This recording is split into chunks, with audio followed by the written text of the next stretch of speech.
د ځوانانو راډیو قدرمنو اوریدونکو او لیدونکو سلامونه. هیله ده چې روغ او صحتمند به یاست. یو ځل بیا تاسو ته د مخامخ له ځوانانو خپرونې ته ښه راغلاست وایم. په دې هیله یم چې د خپرونې تر پایه راسره ملتیا وکړئ.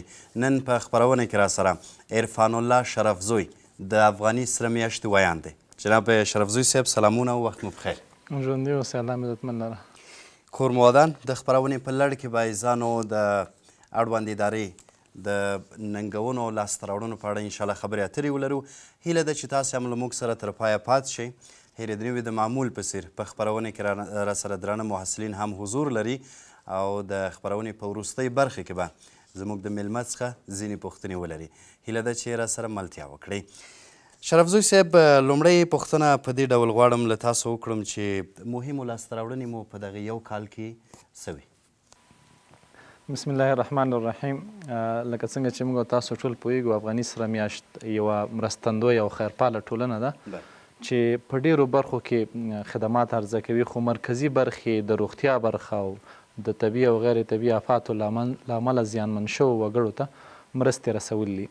په تیر یو کال کې افغاني سره میاشت په دې وتوانېده چې له 15 میلیونو څخه زیاتو وطنوالو ته روغتیایي خدمات عرضه کړي او د دې ترڅنګ له 2,70,000 کورنیو سره د خوراکي توکو، غیر خوراکي توکو او ځینو نغدي مرستې ترسره کېدو ته یې ورسوي چې دا د افغاني سرې میاشتې په ټول تاریخ کې تر ټولو زیاته مرسته وه. یعنې د تیر کال په پرتله که موږ یوازې د خوراکي او غیر خوراکي توکو او د نغدي مرستې د ویش برخه راواخلو، نو د تیر کال په پرتله 2.5 برابره زیاته مرسته افغاني سرې میاشت ترسره کړې.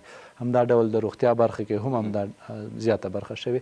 ترڅنګ یو څه چې افغاني سرې میاشتې په تیر کال کې وکړی شو، وروستۍ لاسته راوړنه ده، هغه په ټول هیواد کې د 28 ګرځندو روغتیایي مرکزونو، نوو روغتیایي مرکزونو ایجاد دی، رامنځته کول دي او ترڅنګ یې په راروانو څو ورځو کې په ټول هیواد کې د شاوخوا 50 نوو روغتیایي مراکزو ایجاد دی چې دا هم د افغاني سرې میاشتې په تاریخ کې یوه ستره لاسته راوړنه چې ویې کولی شي په یو کال کې د شاوخوا 80 روغتیایي مراکزو لپاره زمینه سازي وکړي او په هیواد کې رامنځته شي. د دې ترڅنګ د روزنې او د ښوونې برخه هم هغه څه دي چې په دغه تېره موده کې افغاني سرې میاشتې ښه لاسته راوړنه ګڼلی شو. په دغه برخه کې افغاني سرې میاشتې په هیواد کې 36 روزنیز او ښوونیز مراکز فعال کړه او هغه په کار واچول چې د هغې له لارې اوس هیوادوالو ته زیات خدمات عرضه کیږي. ځینې نور هم جزئي برخې شته، خو دغه سترې لاسته برخې دي او په آینده کې ځینې پلانونه چې په پام کې نیول شوي، دا هم موږ لاسته راوړنې ځکه بولو چې پلان شوي دي. افغاني سرې میاشتې دوی لپاره بودیجه ځانګړې کړې ده او په لار به اچول کېږي. ځینې نور داسې موارد هم دي چې په لار اچول شوي دي خو اوس ابتدایي مراحل دي، لکه د سوالګرو پروسه چې په ټول هیواد کې به دغه وروسته پراخیږي. سمدستي په پلازمینه کابل کې ده چې افغاني سرې میاشتې 2,500 وګړو ته هره میاشت د 2,000 افغانیو مرسته پیل کړې ده. د هر سوالګر کورنۍ هر فرد ته مرسته ورکوي چې دغه هم د افغاني سرې میاشتې یوه ښه لاسته راوړنه ده. کور مو ودان. انشاءالله چې قدم په قدم به مخته ځو. دغه د روغتیایي مراکزو یادونه مو وکړله، دا مشخص ډول کې یادونه وکړئ په کوم ولایتو کې او ولې جوړ کړي دي. مثلا اشد ضرورت چې په کوم ساحو کې په هماغه ځای کې جوړ شوي دي که په نور ځای کې؟ بالکل، چون هر اداره یو ارزونه لري، ګوري چې خپل خدمات عرضه کوي وړ دي که نه دي وړ، او چې کوم خدمات عرضه کوي په همغه سیمو کې دي چې د اړتیا ورته وي که نه. افغاني سرې میاشتې چې له دې وړاندې 1.5 سل روغتیایي مراکز درلوده په سیمو کې، د ارزونې پر اساس ځینې ولایتونو کې ځینې سیمې او ځینې ولسوالۍ داسې ولیدې چې باید هلته خدمات عرضه شي. د افغاني سرې میاشتې هوډ ده چې په هیواد کې په کم تر کمه په هرو 2 ولسوالیو کې یو روغتیایي مرکز ولري، خو دا مهال یې نه لري، کم لري، 1.5 سل لري او دغه شاوخوا 22 نور ایجاد شو او په نږدې راتلونکي به نږدې 50 نور ایجادېږي. دا هغه سیمې وي چې افغاني سره میاشت دغه خپل هوډ ته نږدې کوي. یعنې په ځینو ولسوالیو کې چې اړتیا ډېره وه، لرې پردې سیمې وي، په جنوبي ولایتونو کې، په ختیځو ولایتونو کې، په ځینو شمالي ولایتونو کې اړتیا ډېره وه او هلته روغتیایي مراکز نه وو. نو افغاني سرې میاشتې دې ته لومړیتوب ورکړ. دغه روغتیایي مراکز د خپلې هغه ارزونې او د اړتیا د لومړیتوب پر اساس رامنځته کړي. ډېره زیاته مننه. د خبرونو د خبرو په لړ کې هم دې ته هم اشاره وکړه چې نقدي مرستې هم تاسو کړي دي. د کومو اقشارو سره تاسو نقدي مرستې کړي دي؟ سره میاشت چون د طبیعي او غیر طبیعي آفاتو له ځپلو وګړو سره چې مرستې کوي ډېرې برخې دي، خو زیاتې مرستې چې کوي هغه له سیلاب ځپلو سره، له زلزله ځپلو سره، له وچکالۍ ځپلو سره. په تېر کال کې له ځینو نورو خلکو سره هم مرستې وشي، ځینو نورو اړمنو خلکو سره، خو ډېری له دغه وګړو سره وي. کوم ځای کې چې وچکالۍ خلک ځپلي دي، د هغوی فصلونو ښه عاید نه دی ورکړی، هغوی اړ وو چې یو څه ترلاسه کړي. دوی ته افغاني سرې میاشتې نغدې مرستې رسولي دي. په پکتیکا او خوست ولایت کې زلزله وه، همدا ډول په کونړ او نورستان او ننګرهار ولایتونو کې زلزلې ځینې کورونه ونړول. دلته اړتیا وه چې دوی ته موږ نغدي مرستې ورکړو تر څو هغوی خپل کورونه پرې ترمیم کړي، ځینې اړتیاوې پرې پوره کړي. دوی ته زیاتې نغدي مرستې ورسول شو چې دا مهال هم په پکتیکا او خوست ولایتونو کې افغاني سره میاشت دوی ته د کورونو د ترمیم او جوړښت لپاره نغدي مرستې ویشي. اوس په تېره اونۍ دغه مرستې پیل شوي دي. او د دې ترڅنګ چې کوم خلکو کورونه سیلابونو ځپلي وو، ړنګ کړي وو، یا د دوی باغونه یې خراب کړي، د دوی ځمکې خرابې کړې وې، هغوی ته هم نغدي مرستې ورکول شوي دي او دوی ته به نورې نغدي مرستې هم ورکول کېږي. کورمادان ډېر زیاته مننه. معمولا اوس که ووایو چې دغه په نقدي مرستو کې یا دغه کومکونو کې فساد یو ډول عام مسله ګرځېدله ده په هیواد کې.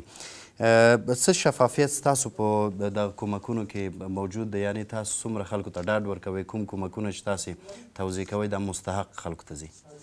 یو څه چې افغاني سره میاشتې ځانګړتیا ده او افغاني سره میاشتې په خپله لمن کې لري او نورې خیریه ټولنې تر ډېره نه لري، هغه د افغاني سرې میاشتې رضاکاران او د پراخ رسمي تشکیل شتون دی. افغاني سره میاشت له 2,500 څخه لوړ رسمي تشکیل لري او همدا ډول په ټول هیواد کې له 100,000 څخه زیات رضاکاران لري. دا هغه څه دي چې له نورو خیریه ټولنو سره د افغاني سرې میاشتې یو امتیاز او یوه ځانګړتیا رامنځته کړې ده.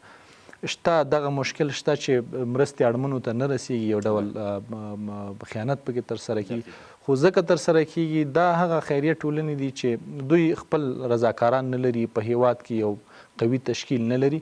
دوی چې کله سیمې ته خدمات عرضه کوي هلته مرستې لیږي، د دوی مشکل دا وي چې څوک نه وي ورسره، نو دوی د کلي له ملا امام څخه، د کلي له ملک څخه، د کوڅې له مشر څخه یا د سیمې له یو بل بارسوخه چا څخه مرستې لپاره لیست غواړي چې موږ ته خلک راوپېژني.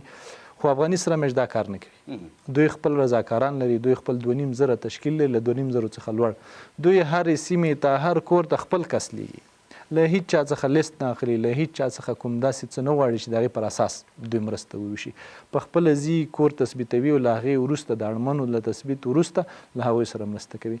شته په نورو ټولنو کې موږ نشو ردولی، په افغاني سره میاشت کې دغه شفافیت بشپړ موجود دی. یعنې زه ویلی شم چې په تېر یو کال کې به په افغاني سره میاشت کې هیڅ چا دغسې یو خیانت نه وي کړی، ځکه یو لامل بل هم د دې باعث شوی چې شفافیت شتون ولري چې د دوی د رضاکارانو د خپل رسمي تشکیل پر اساس د سروې او توزیع ترڅنګ وروسته له دې نه چې یو دوی خدمات عرضه کړي، د ارزونې ټیمونه ځي سیمې ته، هره کورنۍ جدا جدا ګوري چې آیا همدغه کورنۍ اړ وه چې مرسته ورته ورسېده که نه وه.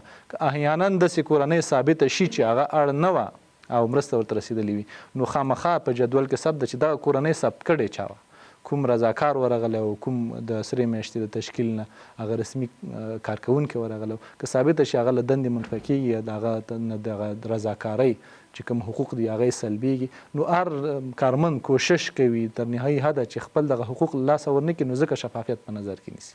ډېره مننه کوم. یو بله موضوع هم که د لیدونکو او اورېدونکو ته روښانه شي هغه دا چې په دې تېر یو کال کې تاسو د کوم ولایت سره او د کومې پیښې سره ډېر زیات کومک کړی دی؟ ډېره مرسته د پکتیکا او خوست ولایت کې له زلزله ځپلو سره وه چې هغې خلکو هر څه له لاسه ورکړي وو. ژوند یې له لاسه ورکړی و، کور یې له لاسه ورکړی و، عاید یې له لاسه ورکړی و، معاش یې له لاسه ورکړی و، ځمکه له لاسه ورکړې وه. افغاني سرې میاشتې په اوله کړۍ کې له هر چا لومړی وکولی شو، یعنې شپه لا ختمه شوې نه وه چې د افغاني سرې میاشتې د ژغورنې ټیمونه سیمې ته ورسېدل، هغه اجساد چې د خاورو لاندې شوي وو، هغه ټپیان چې باید روغتونونو ته لیږدول شوي وو، اجساد یې له ځمکې راوایسته، د ټپیانو لپاره یې سیمې ته د روغتیایي ټیمونه ولیږل، د روغتیایي ټیمونو په فعالیتونه وکولی شو، هغوی ته مرستې ورسوي، ښځینه ډاکټرانې سیمې ته ورسولې تر څو هغه د ښځینه وطنوالو مرسته وکړي.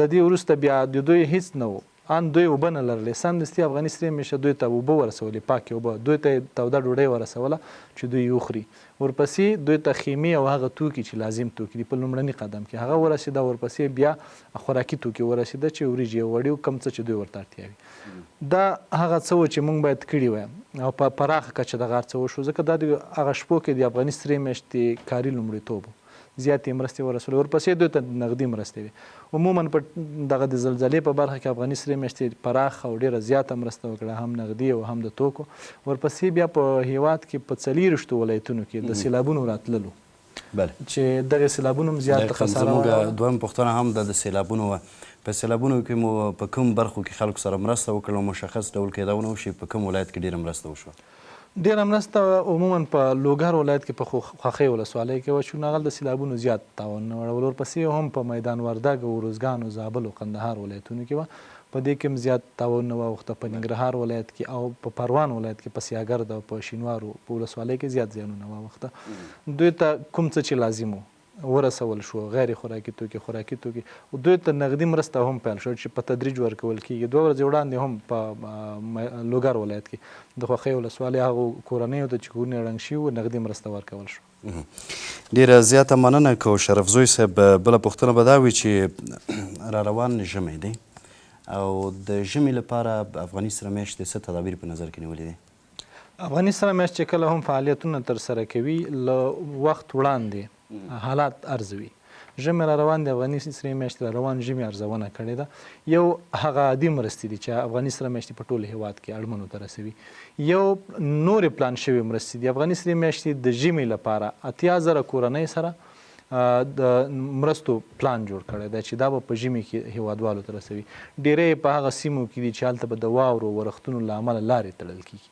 نو افغاني سرې میاشت هغه خپلو ولایتونو ته مرستې رسولي دي چې کله هم ضرورت شي سمدستي به په هغه ساحه کې وشي د دې ترڅنګ د اسلامي همکاریو د سازمان مرستې دي چې 80,000 کورنیو ته هغوی ژمنه کړې ده چې دا به هم په افغاني سره میاشت په را روان ژمي کې وشي خو تر ډېره تمرکز په نغدي مرستو هم شته چې په را روان ژمي کې به خلکو ته نغدي مرستې وشي ممکن داسې وشي چې یوه لاره بنده وي د موږ مرستې هم هغه ولسوالۍ ته نه رسیږي نو موږ کولی شو چې دوی ته نغدي مرسته ورسوو بیا په کلي ولس کې د دوی خپل دوکانونه شته کولی شي په دغه نغدي مرسته له دوکانونو خریداري وکړي ډېره زیاته مننه د زړه په څوري باندې چې کوم ماشومان اخته دي پخواني تیر نظام کې هم دغه ماشومان د افغاني سرې میاشتې لخوا بهرنۍ هیوادونو ته د تداوي لپاره لیږدول کېدل تېره ورځ هم تاسې په ځینو ماشومانو فکر کوم تعداد یې 56 که 54 ته رسېده هغه تاسې ولیږل دا مو کوم هیواد ته ولیږل د دې د جذب پروسه څنګه ده او کوم کسان یا کوم ماشومان چې دغه تعداد څخه پاتې دي مطمئنا په افغانستان کې دوی تعداد به ډېر وي دوی لپاره بیا څه پلان لرئ افغاني سره میاشت د ماشومانو د روغتیا په برخه کې په 3 برخو کې کار کوي هغه ماشومان چې عمرونه له 1 کال څخه تر 11 کلونو پورې وي او زړونه سوري وي په دې برخه کې هم فعالیت کوي د دې ترڅنګ د هغو ماشومانو چې هډوکي مات وي بیرته سم نه وي کوشیر شوي یا پوستکی سوځېدلی وي په هیواد کې بیرته د دوی پوستکی عادي حالت ته نه ګرځي که څومره هم درملنه وشي په دغې برخو کې خدمات عرضه کوي له 1 کال وړاندې نورو هیوادونو ته هغه ماشومان چې زړونه سوري وو دا لیږدول کېده هند ته چین ته لامل یې هم په هیواد کې دننه د دغسې ډول ناروغانو د درملنې د ظرفیت کمی و روغتونونو نشو کولی اوس الحمدلله دغه ظرفیت په هیواد کې دننه شته افغاني سرې میاشتې دغه لړۍ چې نورو هیوادونو ته به ماشومان لیږدوي هلته به یې تداوي کوي دغه یې په دې تبدیله کړی چې دننه په هیواد کې په خپله د دوی درملنه وشي په تیرو 3 میاشتو کې افغاني سرې میاشتې په پلازمینه کابل کې 5 سترو روغتونونو ته نږدې 300 هغه ماشومان ور معرفي کړي دي چې زړونه سوري دي د دوی ټول مصارف چې له 1000 امریکایي ډالرو څخه به تر 2.5 امریکایي ډالرو پورې وي د یو ماشوم دا د افغاني سرې میاشتې په غاړه ده چې دوی به دغه لګښت ورکوي او دغه پروسه په داخل د هیواد کې شروع شوې خو ترڅنګ چون د پاکستان الخدمت خیریه بنسټ هم غوښتنه کړې وه د یو تړون پر اساس 19 ماشومان پاکستان ته هم لیږدول شوي چې دغه بهیر به همدغسې روان وي کله چې 19 ماشومان له تداوۍ نه وروسته هیواد ته راوګرځي نو نور ماشومان پاکستان ته لیږدول کېږي چې الخدمت خیریه بنسټ یې هلته تداوي کړي ترڅنګ د ماتو هډوکو او سختو سوځېدلو ماشومانو پروسه ده. دغه پروسه له نږدې تیرو 15 کلونو څخه افغاني سره میاشت په آلمان کې یوه خیریه ټولنه ده چې د سولې کلی نومیږي، له هغوی سره د یو تړون له مخې ته وړي. تر اوسه په دغه 15 کلونو کې 4700 ماشومان آلمان ته لیږدول شوي دي او بیرته هیواد ته راغلي دي، تداوي شوي دي. روان کال کې افغاني سرې میاشتې یو ځل هغه ماشومان چې یو کال وړاندې تللي و بیرته هیواد ته راګرځولي، ورپسې 8 ماشومان نور آلمان هیواد ته ولېږدول چې هلته درملنه شي، او سبا به 54 نور ماشومان چې هډوکي مات دي او په اور سوځېدلي د همدغې تړون پر اساس آلمان هیواد ته په هغه الوتکه کې لیږدول کېږي چې دغه 8 ماشومان چې 6 میاشتې وړاندې موږ لیږدولي وو هغه راشي. دغه پروسه لکه مخکې مې چې وویل 15 کلونو نه روان ده او همدغسې به عادي وي، خو ډیره شفافه ده. شفافه په دې ده چې هغه ماشومان چې زړونه یې سوري وي دا څو ځل، یو ځل نه، 2 ځل نه، څو ځل معاینات د دوی کېږي تر څو ښه دقیقه شي. بیا د دوی لپاره کټګورۍ په نښه شوي دي، A کټګوري، B کټګوري، C کټګوري. هغه ماشومان چې په A کټګوري کې راشي او د مرګ ګواښ ورته متوجه وي هغوی په لومړي قدم کې د هغوی عملیات کېږي، کوم چې په B کې دي په 2م کې، او کوم چې په C کې دي هغه په 3م کې. همدا ډول د آلمان ته لیږدول کېدونکي ماشومان هم دي چې هغه لومړی ځل د افغاني سرې میاشتې د روغتیا پالو له لوري تثبیتېږي، په 2م ځل بیا د آلمان د روغتیا پالو ډاکټرانو له لوري تثبیتېږي. انتخاب چې کوم ماشوم به وړل کېږي او کوم به نه وړل کېږي د آلمان د ډاکټرانو په لاس کې. دلته ډاکټران پکې دخیل نه دي. بالکل، دوی یوازې په لومړي قدم کې هغه خلک ورته مخې ته کوي چې ډېر سخت سوځېدلي وي، خو وروسته په هغوی کې چې چاڼ کوي او هغوی نه انتخاب کوي دا بیا د آلمان د ډاکټرانو په لاس دی، چې دا پروسه نهایي زیاته شفافه ده. پرون هم چې کله د ماشومانو د معرفۍ مراسم و په هغې کې ټولو د دوی پیوازانو په ډېر باور سره ویل چې دا پروسه نهایي زیاته شفافه وه. هغه خلک چې لږ کم مشکل ورته پیښ و هغوی نه دي نیول شوي، هغه چې زیات سوځېدلي دي هډوکي زیات مات دي هغه په دې پروسه کې نیول شوي. اوس دا مهال په ټول هیواد کې 10,433 ماشومان دي چې زړونه سوري دي او له افغاني سرې میاشتې سره ثبت دي. مونږ فکر کوو چې د دې 2 برابره نور به هم وي چې له سرې میاشتې سره نه دي ثبت. افغاني سرې میاشت کوشش کوي چې دغه ټولو ته رسیدګي وکړي او دغه ټولو ته درملنه وکړي. یو څه چې افغاني سرې میاشتې د دې ناروغانو په اړه په پام کې نیولي، په کابل کې د یو 50 بستریز روغتون جوړول، روغتون جوړ شوی دی. د دوی لپاره چې کوم امکانات دي، کوم توکي دي، د هغې هڅه روانه ده چې ډېر زر وپلورل شي. او دلته په خپله د موږ خپل ډاکټران او ځینې ډاکټران به له خارج څخه راغوښتل کېږي، دغه ټول مصارف به ټولو پروسه به د افغاني سرې میاشتې په خپل لاس مخې ته وړل کېږي او دغه ماشومان به دلته په خپل عملیات کوي. یعنې دا کوم ماشومان چې لاړل دوی به هلته 6 میاشتې وخت تېروي؟ بالکل، دا خو هغه ماشومان دي چې هډوکي مات دي یا سوځېدلي، دلته چې په داخل کې به بیا موږ د دوی تداوي کوو او شفاخانه به ورته خلاصوو، دا هغه ماشومان دي چې زړونه یې سوري دي.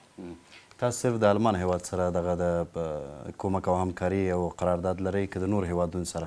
او که د نور هیوادونو سره دا امکان لري، امکان شته دی چې ګاونډ هیواد مثلا ایران، پاکستان، دوی هم د طبابت په برخه کې مخکښ هیوادونه دي، کیدای شي دوی سره هم تاسې ځینې قراردادونه ولرئ چې دغه زموږ هیوادوال هلته لاړ شي د روغتیا لپاره؟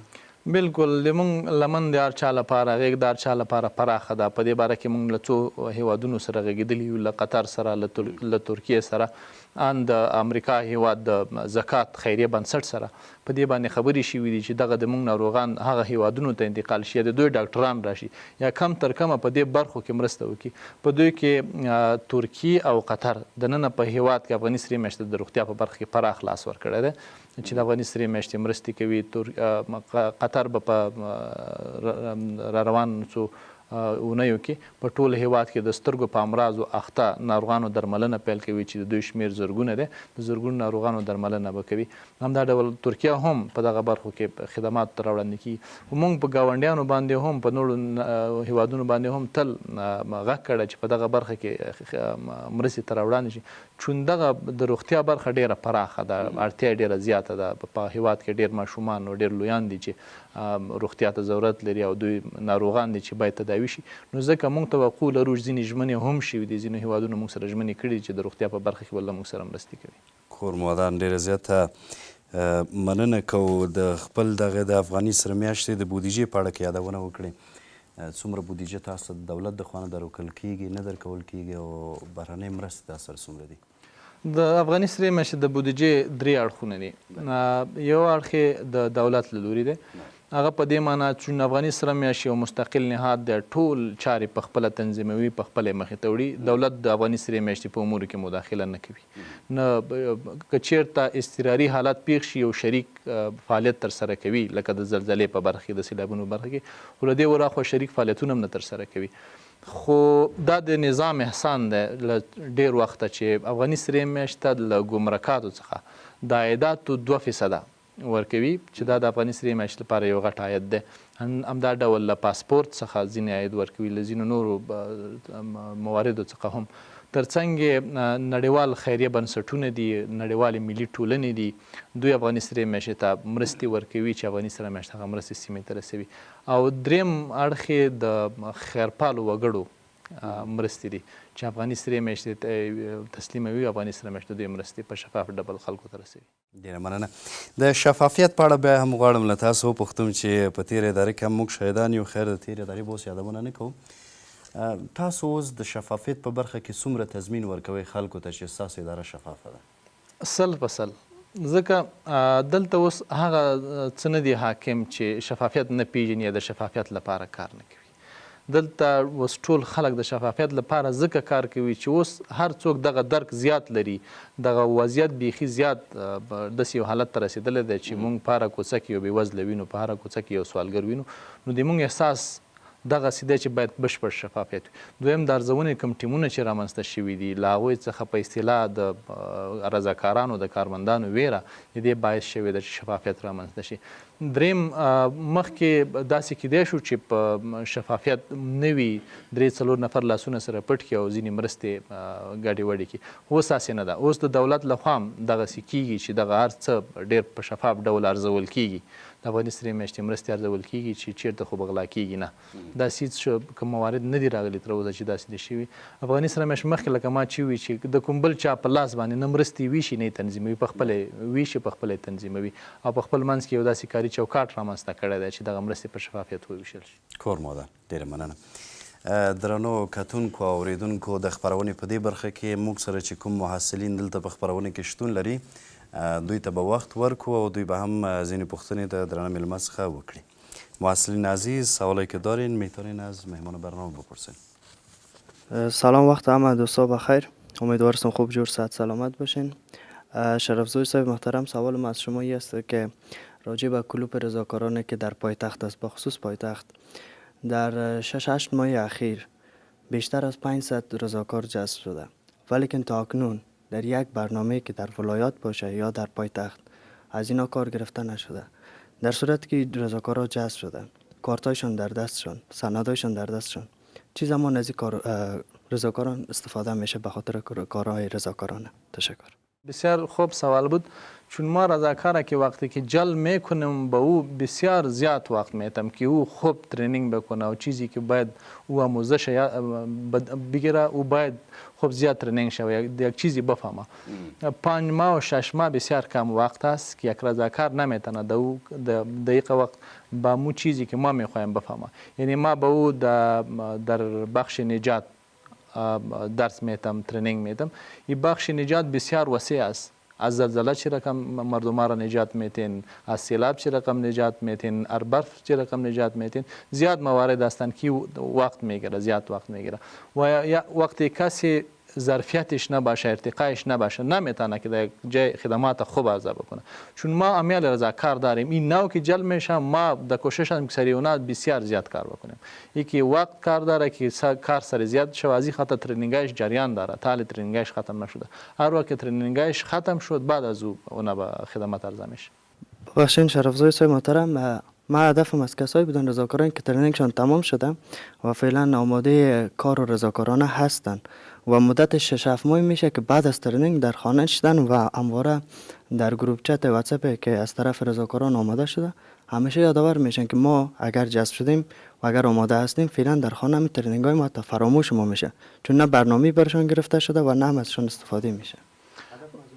بله، رضاکار نفر می باشه که وقت یک جای حادثه میشه، یک وقت برش ضرورت میشه، او باید برابر با سیستم رضاکارانه در مرکز ایتو کدام حادثه به میان نامده در ولایت. ما کوشش داریم که رضاکار در امو ولایتی که باشه در موجه مصروف شود، به دیگه ولایت در وقت انتقال بکنیم که اوجه حادثه بسیار کلان باشه. مثل در پکتیکا که حادثه زلزله بود، از 14 ولایت ما نفرا را جمع کردیم بردیم. حالی که در مرکز تو یک قضیه ای نیست، ما مجبور هستیم که رضاکارا در خانه خود باشه. هر وقت که ضرورت شد باز طبق طرز العمل ما سرش برش میگم که بیاین اوج خدمات خود عرضه بکنید. شکر. سوال بعدی. سلام، وقت بخیر. عزت الله سماسم. پرسشم از شرفزوی است که در بعضی ولایت های دوردست مراکز صحی وجود نداره و مردم با این مشکلات زیاد شده و چی برنامه و چی پلان هایی را دارید؟ آیا بازداشتی شده مراکز صحی؟ در رابطه با مراکز صحی که در قریه و قصبات ما نیاز داریم، بالاخره چه زمانه برش رسیدگی میشه؟ بله، ما پیش گفتم که چون در سطح مملکت به عرضه خدمات صحی زیاد ضرورت هستند، در یک سال ما تانستیم که تقریبا 70 و 80 مراکز صحی را ایجاد بکنیم، برایشان پلان جور بکنیم، پروسهش تکمیل بکنیم که چندینش کار شروع کد و چندینش پس شروع میکنه. پیش گفتیم که باید در هر ولسوالی افغانی اسلامیش یک مرکز صحی داشته باشه. وی در پلانش هست، در این کوشش هست، چون ما امکانات به حدی نداریم که در یک سال بتانیم به تمام وطن ما کلینیکا جور بکنیم، مراکز صحی جور بکنیم. فقط در این سال ما تانستیم 80 مراکز نو ایجاد بکنیم، شاید سال آینده دیگه جور بشه. مگم رضاکارای صحی ما در هر جای میره و در هر نقطه کشور میره، اونا اوجا مردم منطقه و کلانای منطقه ترینینگ امور ابتدایی که باید چه رقمی امور ابتدایی، یک کس که مریض میشه، یک کس که تکر میکنه دیگه مشکلات برش ایجاد میشه، او رضاکارا در ساحه میباشه، اما کمکای عاجل برشان میرسه. مگر ما در کوشش هستیم که پروسه صحت دراز بکنیم، در جای مرکز جور بکنیم. سلامت باشین. میریم طرف سوال بعدی. سلام عرض حرمت، احمد جواد جرأت هستم. سوالم از آقای شرفزوی صاحب این است: شما در جریان صحبت‌های خود اشاره داشتید اشخاصی که در سطح شهر دست به تکدی میزند، از سطح شهر جمع‌آوری کردیم و ماهانه 2000 افغانی ماهیت مالی میکنید. این پروسه تا چه زمان ادامه خواهد داشت و برنامه بعدیتان به این اشخاص چی است؟ تشکر. چون به این گدایگرا یک طرزالعمل جور شدگی است، در طرزالعمل از طریق کابینه که فیصله شده بود، 3 نهادی بودن که در شریک بودن، وزارت داخله بودن، وزارت کار و امور اجتماعی بودن و سرامیاش بودن. باز با اینا یک طرزالعمل جور شد. در طرزالعمل کارای هر نهاد مشخص شدن. کارای افغانی سرامیاش بودن که کمکشان میکنه و اونا را به دو تقسیم میکنم، مشمولین داخلی و مشمولین خارجی. مشمولین داخلی به این معنی که ما برش خانم میتم، جام میتم، دکترم برش میاریم، هر چی را برش مهیا میکنم. مشمول خارجی به این معنی که بدون از احاطه ما باشه، در شهر کابل زندگی میکنه، خانه داره، چی داره، مگر ما فقط کمکش میکنم، پول نقد میتم. حال پروسه مشمولین خارجی شروع شده، یعنی با معنیش که خانهش دیگه جای باشه ما کمکش میکنیم. این پروسه در مسئولیت ما فقط هم کمک کردنش است و اطفالشان، ما به اطفالشان زمینه درس فراهم میکنیم. این در این پروسه کار شروع شدگی است. این پروسه چون ما به هر نفر یک نفر از فامیلی گدایگره 2000 افغانی میتم، یعنی در یک خانه گدایگر 10 نفر میباشه، ما به او فامیلش 20000 افغانی میتم. این پروسه 2 ماه میشه که شروع شده. یک گدایگر که امرای ما ثبت شد و فامیلش ثبت شد، اینمی دائمی برشان بعد از ثبت شدن برشان میتیم. اکاونت برش جور میشه، ماهانه به اکاونتش پولش میره. تالی بیش از 2500 نفر ما ثبت کردیم، اکاونت برش جور شده، بعضیشان هم اکاونت خود جور میکنه، پیسه برش توزیع شدن شروع شدگی است. تالی 2500 نفر جمع شدگی است و چون 14000 نفر از شهر کابل جمع‌آوری شده و بسرامیاشتم تقریبا از 5000 زیاد معرفی شدگی است. این ما بعدا تثبیت میکنیم بعد از معرفی کردن دولت که اونا به ما معرفی میکنه، ما هم یک تثبیتش میکنیم که او واقعا مستحق است یا نیست. وقتی که ما هم تثبیتش کردیم او را ثبت میکنیم. تا حال 2500 نفر تثبیت کردیم، ثبت کردیم. این پروسه هم جریان است. سلامت باشین. و به عنوان سوال آخر. سلام عرض ادب خدمتتان شرف زوی صاحب. آیا کدام برنامه به کودکان بی بزاحت و کارگر که در سطح شهر کار میکنن چون فصل به طرف زمستان روان است دارین یا خیر بخاطر کمک پوشاکیشان؟ برنامه که ما مشخص به جور کرده باشیم نداریم، چون هر نهاد فعالیتای دارن و مسئولیتای دارن و وجایب کاری داره که مشخص به همون نهاد می باشه. ما نمیتونم کارای وزارت دفاع را بکنیم، وزارت دفاع نمیتونه کارای ما را بکنه. اما تو سر میاشتم که است یک محدوده کاری داره، اطفالی که در بین شهر می باشه و اوجا گدایگر مربوط ما میشه، بدون گدایگر که موتورشویی میکنه دیگه کارا میکنه، او دیگه وزارت دیگه نهادی می باشه که اونا او را سیستمشان پیش میبره. اگر اونا در عموم مردمای در یک جایی که ما توزیع میکنیم در مردمای بیا که بی بضاعت می باشه و مجبور می باشه در او ثبت شو ما بس کمکش میکنیم، مگم کمک یک دفعی که موجه کمک ما میره یا نقدی باشه یا خوراکی یا غیر خوراکی از عموم مستحق میشه. کورودان د افغاني سره میاشتې وایاند او د اطلاعاتو رئیس ښاغلی عرفان الله شرفزوی له راتګ مو ډېره زیاته مننه. کور مو ده. درنو عزیزانو دا وه د مخامخ له ځوانانو سره خپرونه چې تاسو ته وړاندې شوه. تکرار یې د جمعې په ماښام 2 بجو هم مه هېروئ. تر بیا چې تاسو په چوپړ کې حاضرېږو په څښتن مو سپارم.